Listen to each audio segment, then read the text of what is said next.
Hi guys, this is my new react video. Please like and subscribe my channel.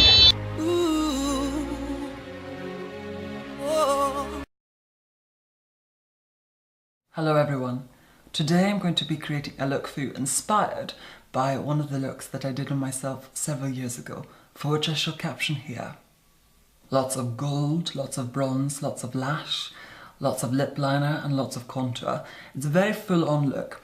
However, for this look I shall be darkening my skin considerably. My skin is of course very, very fair, but I shall be darkening my skin to look more tanned. I never wear fake tan or darken my foundation ever, but I shall be doing so for today's film. I certainly don't have any issues with lightening or darkening skin for editorial purposes or for industry purposes. It is certainly done within industry. Because I shall be darkening my skin substantially, I shall be taking the foundation I'm going to use onto the ear slightly and onto the neck, as I intend the coloration to be all one consistent tone. To prime and moisturize my skin, first of all, I shall be going in with Bobbi Brown's Vitamin Enriched Face Base. And I absolutely love this product. It's a fantastic primer under makeup. And I'm just going to apply a very liberal layer of that to the skin using a Space NK foundation brush. It has quite a strong scent, this primer. It smells very like Turkish Delight, which is one of my favourite sweets. Within the previous look, if I recall correctly, I used MAC Cosmetics Studio Fix foundation in the shade NC30. And that is what I'm going to use here today. So I'm just going in with that first of all. As you can see, it's drastically darker than my natural skin tone.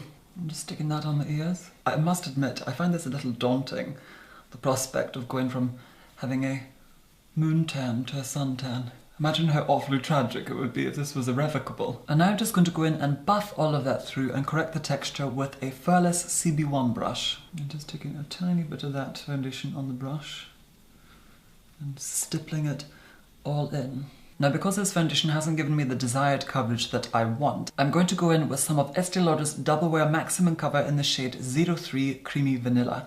This is my all-time favourite foundation. However, the shade range is not particularly great. I think there's only about 6 or 8 shades, but it's a very high coverage formula. It's a little bit lighter than the foundation that we've gone in with already. But what I'm going to do is just use it to lift the coverage in certain areas. However, even though the Double Wear Maximum Cover foundation shade range is considerably limited, I absolutely love the foundation. It just goes on so easily. And now I'm going to go in and cream contour from my custom palette, and I shall be using both these two tones here. The lighter one is Supercover Ultimate Foundation in the shade 22, and the darker is Supercover Ultimate Foundation in the shade 11. And I don't think I shall use that much of the 11, but definitely the 22. I'm just going to cut in with that and blend it in. All of the tones that I'm using today are going to be warm tones, and I'm stippling that in. I'm not actually buffing it, just stippling it in on top. And this will just provide us with a base, as we will be going in with additional bronzer. And I'm going to apply a little bit of that around the forehead, as I do have quite a large forehead. It almost has the same mass as Russia. And I'm going to connect it slightly into the eye, so that we have a base for our lift. Now, it may seem as if I'm being very aggressive, but I'm not actually. This brush is incredibly soft.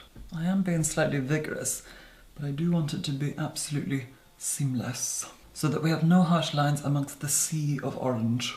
And then I'm going to take the side of the brush and contour the nose ever so slightly. The way that I contour my nose is a little bit different. I don't normally contour my nose, but if I do, this is the technique that I use. And I bring the two lines as close together as I possibly can, just to really slim down the nose. I'm taking it into the socket slightly. And I'm going to blend that in with a Furless CB1 brush, just very delicately patting it. And I don't want it to be too obvious, so I'm blending it out as much as I can. I'm just blending the edges. And now with a clean version of the same brush which I used to contour, which is a Charles Fox 814640 brush. I'm then just taking this lighter tone here, and what I'm doing is applying that as our under eye concealer. And this shade is by Supercover. It's one of their ultimate foundations. What I'm doing is just applying that as our concealer to highlight and brighten this area. Now, because of the kind of nose that I have, I call this section the shaft, the long part of the nose, and then I call this the tip. The shaft on my nose is very, very thin, whereas the tip is considerably wider. Now, I have no concern about the thinness of the shaft, but the tip is very, very fat. So the way that I correct that is by actually widening the shaft and thinning the tip. So my nose is almost shaped like a triangle. What we want to do is flip that triangle upside down. And what I do by doing that is actually applying highlighter quite widely at the top, and then I pull it down the nose, thinning it as we come down to the tip. And I don't take highlighter all the way to the tip. And then to further create the illusion of slimness, I take the highlighter tone right up the side of the nose, right up to where we contoured a moment ago, and paint alongside it, and then cut across. So you see a sharp cut there, which then brings the nose in. And I take that highlighter tone just down here and round, and I pull it upwards and out. And as you can see, by just applying that technique of using the highlighter tones just to nip the nose inward, it is a much more effective technique at slimming and thinning a nose as opposed to applying darker tones. So we use our lighter tones to cut and slim the nose, and then blend all of that in.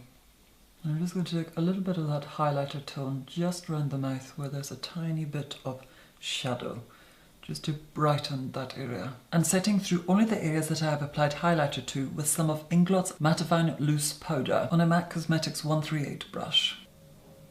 And just making sure the eyebrow area is set through as well with a Zova 114 brush. And I'm going to take a Dermacolor Cream Concealer in the shade D40 on a MAC 263 and then begin sketching in the eyebrows.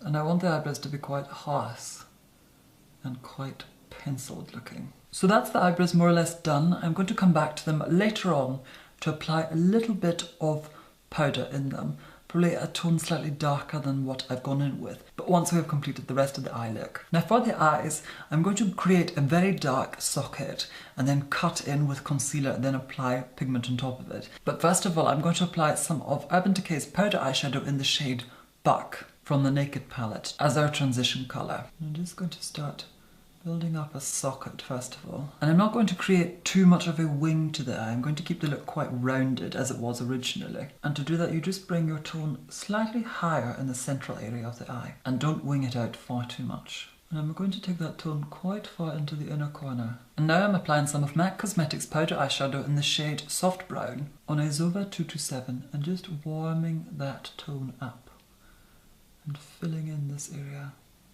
And I'm just taking that ever so slightly underneath the eye. And I've actually changed my mind. I'm going to wing it out ever so slightly, but not an upward wing, almost a widening wing.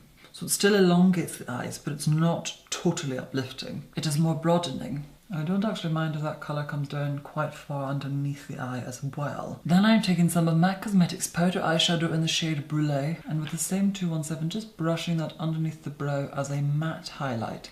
I will go in with the shimmer shade shortly. And now I am taking MAC Cosmetics powder eyeshadow in the shade Espresso, and I'm packing that into place on an Inglot 80HPS brush. What I'm first of all doing is just sketching in the socket. Even though we're going to go back in and cut in anyway, I just want to build up as much colour as possible in that area. Then taking some of the Espresso on a MAC 217 and just blending through. Going back in with the soft brown colour just to ensure seamlessness. And now I'm applying some of MAC Cosmetics powder eyeshadow in the shade La Meige, which is this beautiful blue, green, black, teal shade, like a dark turquoise, and I'm applying that on the same pencil brush from before. And I'm connecting that into the socket just ever so slightly. And with a clean Zova 227 brush, I'm just blending all of that in. Now before I go in and apply some gold pigment to the eyelids, I'm going to first of all apply this very pale shade from my customized palette. And this is the shade D406, and it is one of the Kryolan Dermacolor Cream Concealers. And I'm just taking a very slight amount of that on a curved concealer brush. This one is unbranded, I've had it for years. But what I'm doing first of all is just cutting in a crease. Got to be very careful with this, filling in the eyelid. And a great way of being able to do this very well is to actually look down in a mirror, which gives you a gauge of where you're placing the product. Now I don't necessarily need it to be too neat at this point, as the product I'm going to go in with anyway is so finely milled that you will see speckles of it through the socket. But I just want a very sharp guide on the eye first of all. So that is the base for our pigment now applied to the eyes. Now this is the fun and beautiful yet very messy part, and I'm going to be going in with some of MAC Cosmetics Reflex Glitter in the shade Bronze Reflects, which is this absolutely beautiful goldeny bronze shade. It's absolutely gorgeous. One of my favourite golden products. Now I'm going to apply this with a concealer brush. This one is unbranded. However, I'm going to use one pump of MAC Fix Plus on the brush, just so that it grabs the product. And because this is a loose product, sometimes it is better to apply these facing down so that you do not get too much fallout. And as you can see, I'm just tilting my head down ever so slightly. And I'm actually going to change to a MAC 239 brush, as I found the previous technique wasn't as effective. I'm just beginning to just pack that onto the eye, coating all of the concealer that we have applied, and really just pack it on and start to build up the product. And I don't really mind if there's fall down, as the whole look is going to be quite golden and sparkly.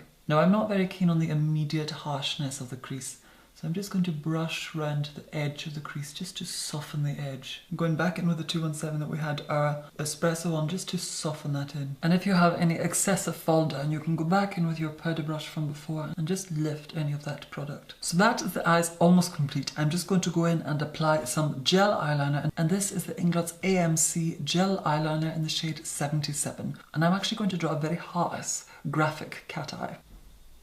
So I've drawn in quite a graphic, sharp cat eye, and I've lifted it more at the outer corner so it cuts right across the eye.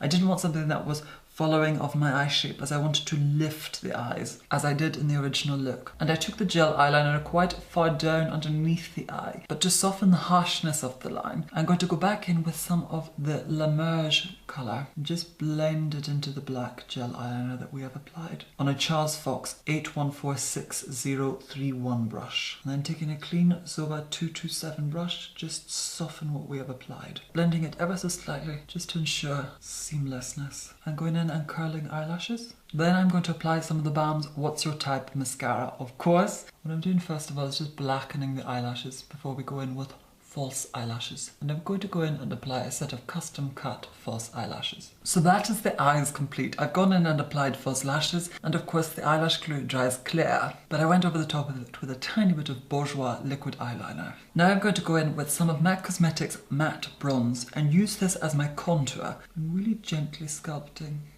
really just flicking that colour upward and brushing it over very, very softly, very, very faintly. Because I like contours to look very seamless. So I apply it quite loosely and quite liberally to the cheekbone, but working it upward rather than underneath the cheekbone. I find that it just lifts and sculpts the face perfectly, certainly my own features. Of course, contouring must be applied suiting to your own features. I'm just going to apply that to the forehead.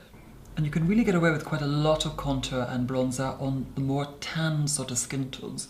And since my skin is tanned today, I'm going to apply quite a lot of bronzer. And I'm just connecting up from the eye, sort of swishing it outward. Tiny bit of it on the jaw. I don't normally do this, but I just want to keep the tone and the hue very consistent. There's definitely an equilibrium between how fascinated I am by this and how strange I also find it.